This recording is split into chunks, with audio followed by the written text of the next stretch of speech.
ಶಿವಯೋಗಿಗಳ ಪಾದಾರವಿಂದಗಳಿಗೆ ನಮಸ್ಕರಿಸುತ್ತಾ ಮೊದಲಿಗೆ ಇಲ್ಲಿ ಒಂದೆರಡು ಮಾತುಗಳನ್ನು ಕೂಡ ಹೇಳಲಿಕ್ಕೆ ನನಗೆ ಅವಕಾಶವನ್ನು ನೀಡಬೇಕಂತ ತಮ್ಮೆಲ್ಲರಲ್ಲಿ ಕೇಳಿಕೊಂಡು, ಭಕ್ತ ಸಿರಿಯಾಳನ್ನೇ ತಗೋರಿ, ಮಾರ್ಕಂಡೇಯನ್ನೇ ತಗೋರಿ, ಉಪಮನ್ಯುವನ್ನೇ ತಗೋರಿ, ಭೃಂಗಿ ಋಷಿಯನ್ನೇ ತಗೋರಿ, ಕೋಳೂರಿನ ಆ ಚಿಕ್ಕ ಕೊಡಗೂಸನ್ನೇ ತಗೋರಿ, ಅವರೆಲ್ಲರೂ ಶಿವನನ್ನು ಒಲಿಸಿಕೊಳ್ಳುವುದಕ್ಕೆ ಮಾಡಿರುವಂತದ್ದು ಮಹಾಯಜ್ಞವನ್ನೇನೂ ಅಲ್ಲ, ಮಹಾ ತಪಸ್ಸನ್ನು ಕೂಡ ಅವರು ಮಾಡಲಿಲ್ಲ. ಮನಸ್ಸಲ್ಲೇ ಮಹಾದೇವ ಇದ್ದಾನೆ ಅಂದ್ಕೊಂಡು ಆ ದೇವನನ್ನ ಶಿವನನ್ನ ಕುಳಿತಲ್ಲೇ ಧ್ಯಾನ ಮಾಡಿ ಪರಮ ಮನಸ್ಸಿನಿಂದ, ಶುದ್ಧ ಮನಸ್ಸಿನಿಂದ, ಶುದ್ಧ ಕಾಯಕದಿಂದ ಅವರು ದೇವರನ್ನು ಒಲಿಸಿಕೊಂಡರು. ಭಕ್ತಿಯೊಂದೇ ಸಾಕು ಶಿವನನ್ನ ಒಲಿಸಿಕೊಳ್ಳುವುದಕ್ಕೆ. ಅಂತಹ ಭೋಲೇನಾಥ ಜಾತಿ, ಧರ್ಮ, ಮತ, ಪಂಥ, ಭೇದ ಭಾವಗಳೆಲ್ಲವನ್ನ ಮೀರಿ ನಿಂತು ಶಿವನನ್ನ ಭಕ್ತಿಯಿಂದ ಬಾ ಭೋಲೇನಾಥ್ ಅಂತ ಕರೆದರೆ ಸಾಕು, ಓಡೋಡಿ ಧರೆಗೆ ಬರ್ತಾನೆ ಈ ಭಗವಂತ. ಅಂತಹ ಪರಮ ದಯಾಳು ಶಿವ. ಆದ್ದರಿಂದ ನಾವೆಲ್ಲರೂ ಭಕ್ತಿಯಿಂದ ಶಿವನನ್ನ ಆರಾಧಿಸಿದರೆ ಸಾಕು, ನಮ್ಮ ಮನಸ್ಸಿನೊಳಗೆ ಆ ಮಹಾದೇವ ಇದ್ದಾನೆ ಅಂತೇಳಿ ಒಬ್ಬ ತತ್ವಜ್ಞಾನಿ, ನಮ್ಮ ಭಾಗದ ತತ್ವಜ್ಞಾನಿಯಾದಂತಹ ಬಳಗಟ್ಟಿ ರಾಜಪ್ಪನವರು ಒಂದು ಭಕ್ತಿ ಗೀತೆಯಲ್ಲಿ ಅದನ್ನು ವ್ಯಕ್ತಪಡಿಸ್ತಾ ಇದ್ದಾರೆ. ಅದಕ್ಕಿಂತ ಮೊದಲು ಭಕ್ತಿ ಅಂದ್ರೆ ಏನು ಅಂತೇಳಿ ತಮ್ಮೆಲ್ಲರೂ ಒಂದು ಸಣ್ಣ ನಿದರ್ಶನದ ಮೂಲಕ ಹೇಳಿಕೆ ನನಗೆ ಖುಷಿ ಅನಿಸುತ್ತೆ. ಏನಪ್ಪಾ ಅಂತಂದ್ರೆ, ತಲಕಾಡಿನ ಕನ್ನಡ ನಾಡಿನ ಆಳಿದಂತಹ ತಲಕಾಡಿನ ಗಂಗರು ಅನ್ನುವಂತಹ ರಾಜವಂಶದಲ್ಲಿ ಒಬ್ಬ ರಾಜಮಲ್ಲನ ಮಂತ್ರಿಯಾಗಿದ್ದವನು ಚಾವುಂಡರಾಯ ಅಂತ. ಚಾವುಂಡರಾಯನಿಗೆ ಆತನ ತಾಯಿ ಹೇಳ್ತಾಳೆ, ಮಾರಮ್ಮ ಹೇಳ್ತಾಳೆ, ರಾಯ ನೀನು ಜಗತ್ತಿನಲ್ಲಿ ನೀ ಹೋದ ನಂತರ ಕೂಡ ನಿನ್ನನ್ನ ಜಗತ್ತು ನೆನಪಿಟ್ಕೋಬೇಕು, ಅಂತದೊಂದು ಕಾರ್ಯವನ್ನ ಮಾಡಿ ನೀವು ಹೋಗ್ಬೇಕು ಅಂತಂದು ಚಾವುಂಡರಾಯನಿಗೆ ಹೇಳಿದಾಗ ಆ ಆಜ್ಞೆಯನ್ನ ಪಾಲಿಸುವುದಕ್ಕೋಸ್ಕರ ತನ್ನ ರಾಜರ ಆಶೀರ್ವಾದವನ್ನ ಕೂಡ ಪಡೆದುಕೊಂಡು ಏನ್ ಮಾಡ್ತಾನೆ, ಆ ಚಾವುಂಡರಾಯ ಚಂದ್ರಗಿರಿ ಎನ್ನುವಂತಹ ಬೆಟ್ಟದ ಮೇಲೆ 57 ಅಡಿ ಎತ್ತರದ ಒಂದು ಗೊಮ್ಮಟೇಶ್ವರ ಮೂರ್ತಿಯನ್ನು ನಿರ್ಮಾಣ ಮಾಡ್ತಾನೆ. ಆ ಮೂರ್ತಿ ವಿಶೇಷತೆ ನೋಡ್ರಿ, ಅದಕ್ಕೆ ಅಡಿಪಾಯವೇ ಇಲ್ಲ, ಬುನಾದಿಯೇ ಹಾಕಿಲ್ಲ. ಅಂತಹ ಒಂದು ಶ್ರವಣಬೆಳಗೊಳದಲ್ಲಿ ಗೊಮ್ಮಟೇಶ್ವರನ ಮೂರ್ತಿಯನ್ನು ನಿರ್ಮಿಸಿದ ಮೇಲೆ ಅದಕ್ಕೆ ದೊಡ್ಡ ಅಹಂಕಾರ. ಜಗತ್ತಿನಲ್ಲಿ ಯಾರೂ ಮಾಡೋದು, ಅಡಿಪಾಯವೇ ಇಲ್ಲದೆ ಒಂದು 57 ಅಡಿ ಎತ್ತರದ ಒಂದು ಮೂರ್ತಿಯನ್ನ ನಿರ್ಮಿಸಬೇಕಂದ್ರೆ ಅದೇನು ಸಣ್ಣ ಮಾತೇನು, ಸಾಧ್ಯವೇ ಇಲ್ಲ.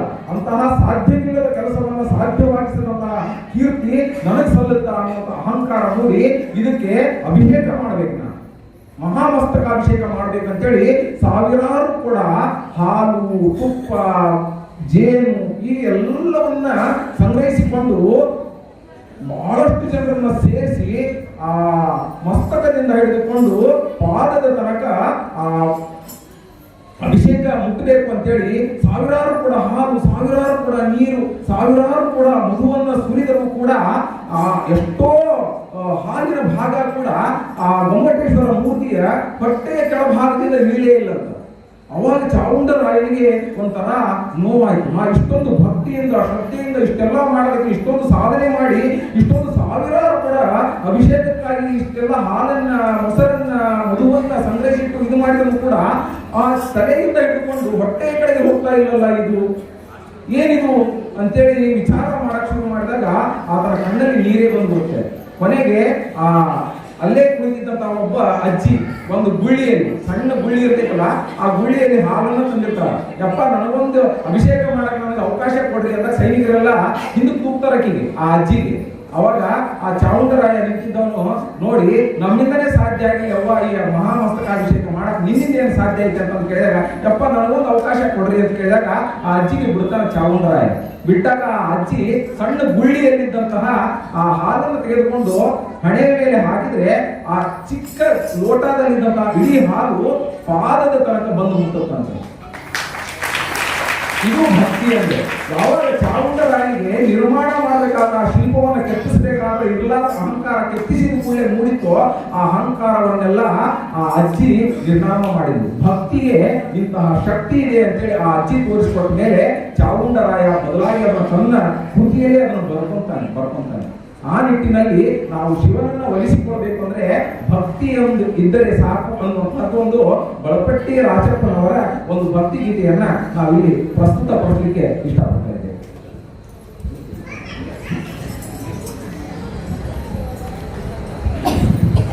ಶಿವ ನಿನ್ನೊಳಗಾನ ನೀ ನೋಡಿಲ್ಲ, ಎಲ್ಲಿ ಹುಡುಕಿದರು ಇಲ್ಲ ಇಲ್ಲ, ಶಿವ ನಿನ್ನ ನಿನ್ನೊಳಗಾನ ನೀನೋಳಿಲ್ಲ ಎಲ್ಲಿ ಹುಡುಕಿದರು ಇಲ್ಲ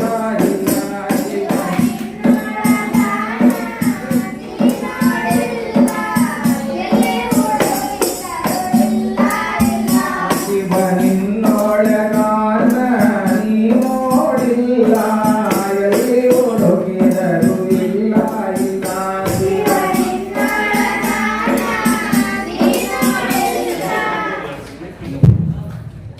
ಎಲ್ಲಿ ಹುಡುಕಿದರು ಇಲ್ಲ ಇಲ್ಲ ನಿನ್ನೊಳಗಾನವ ನೀನೋಳಿಲ್ಲ ಎಲ್ಲಿ ಹುಡುಕಿದರು ಇಲ್ಲ ಇಲ್ಲ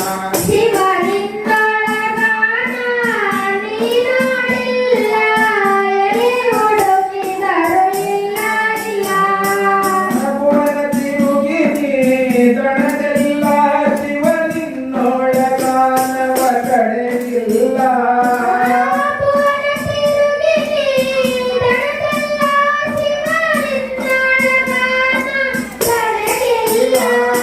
ಭುವನ ತಿರುಗಿನಿ ದಣದೆಲ್ಲ ಶಿವ ನಿನ್ನೊಳಗಾನವ ಕಡೆಗಿಲ್ಲ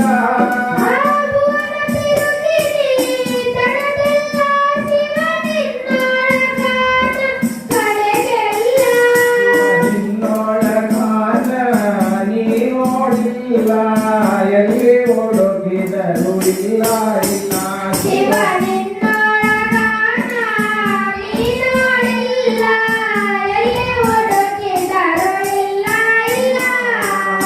ನಡೆನುಡಿಯೆರಡು ಸರಿಯಾಗಿ ಯಾವ ಇರ್ತಾನ ಅವ ನಿಜ ಶಿವಯೋಗಿ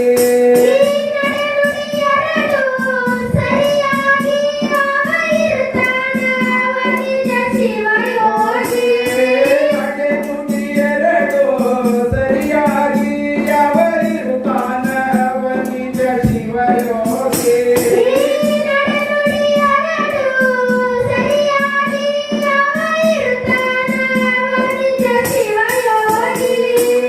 ಹಗಲು ಇರಳು ಶಿವನಾಮವ ಕೂಗೆ ಭವದಿಂದೊಳಿರೋ ಕಡೆಗಾಗೆ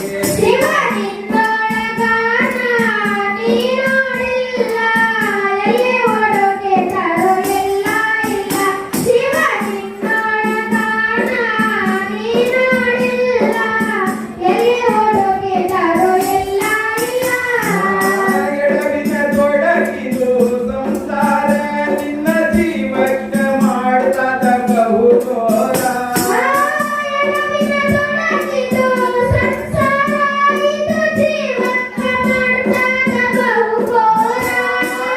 ಎಡವಿನ ತೊಡಗಿದು ಸಂಸಾರ ನಿನ್ನ ಜೀವಕ್ಕೆ ಮಾಡ್ತದ ಬಹುದೋರ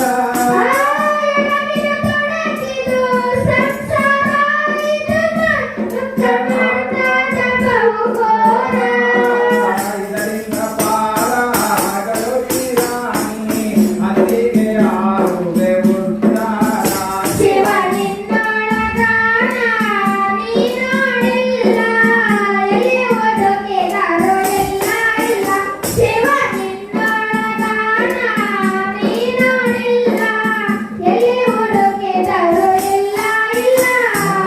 ಬಡಲಿಗೆ ದುಡಿವರು ಜನರೆಲ್ಲ ನಮ್ಮ ಒಡೆಯ ನಿಗೊಬ್ಬರು ದುಡಿಯಿಲ್ಲ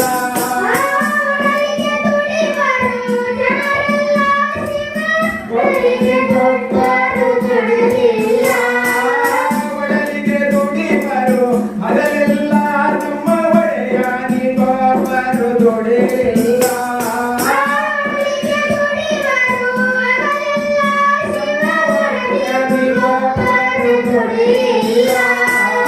ಒಡೆಯ ಭೀಮಶಂಕರ ಬಲ್ಲ ಶಿವ ನಾಮದ ಮಂತ್ರದ ಆಕೀಲ